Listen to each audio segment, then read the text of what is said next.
Albert Einstein once said, everybody's a genius, but if you judge a fish by its ability to climb a tree, it will live its whole life believing that it is stupid. Ladies and gentlemen of the jury, today on trial we have modern day schooling. Glad you could come. Not only does he make fish climb trees, but also makes them climb down and do a 10-mile run. Tell me, school, are you proud of the things you've done?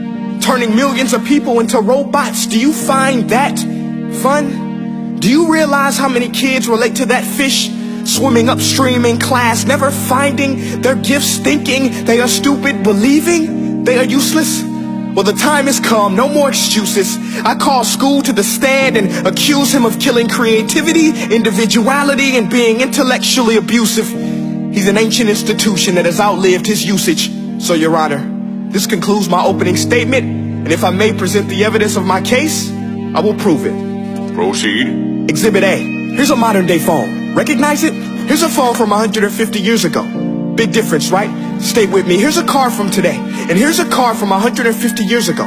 Big difference, right? Well, get this. Here's a classroom of today, and here's a class we used 150 years ago. Now, ain't that a shame? In literally more than a century, nothing has changed. Yet you claim to prepare students for the future?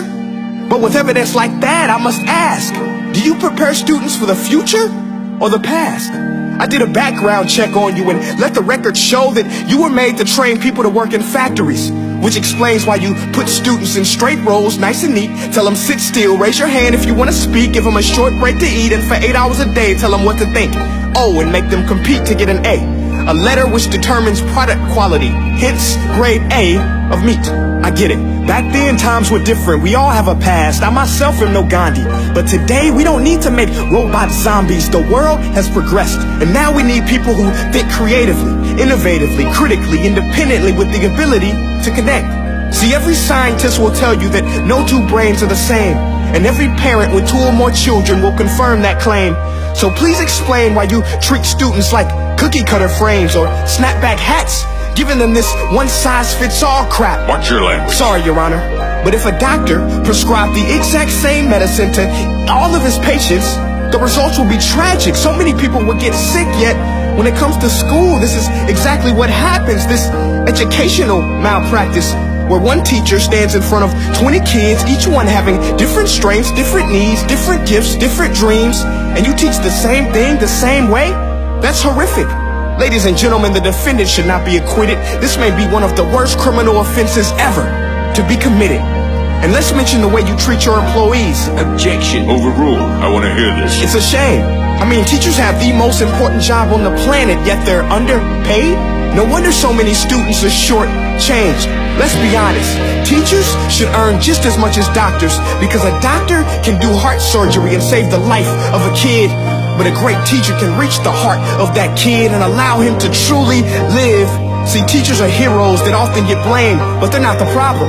They work in a system without many options or rights. Curriculums are created by policymakers, most of which have never taught a day in their life. Just obsessed with standardized tests. They think bubbling in a multiple choice question will determine success. That's outlandish. In fact, these tests are too cruel to be used and should be abandoned, but don't take my word for it. Take Frederick J. Kelly, the man who invented standardized testing, who said, and I quote, "These tests are too cruel to be used and should be abandoned." Ladies and gentlemen of the jury, if we continue down this road, the results will be lethal. I don't have much faith in school, but I do have faith in people. And if we can customize healthcare, cars, and Facebook pages, then it is our duty to do the same for education, to upgrade it, change it, do away with school spirit, because that's useless.